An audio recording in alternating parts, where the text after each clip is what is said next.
Wala.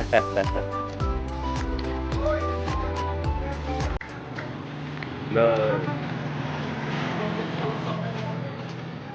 Ano ba nilagay kong plastic? Yung galo ng ano, mga kwan. Ketchup na malaki. Nakadikit yan. Maniwala ka sa akin. Ilang bisis na yan nakadikit. Pag hinihila na hindi marunong maghila, nagasama yung katawan.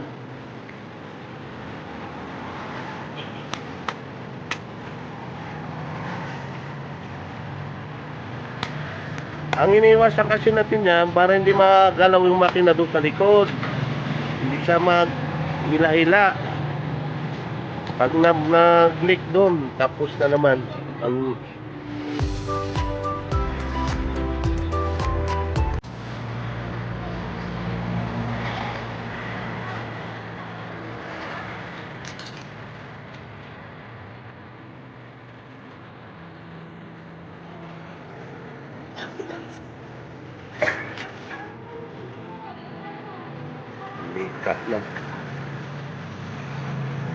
Hika na yung mga tao.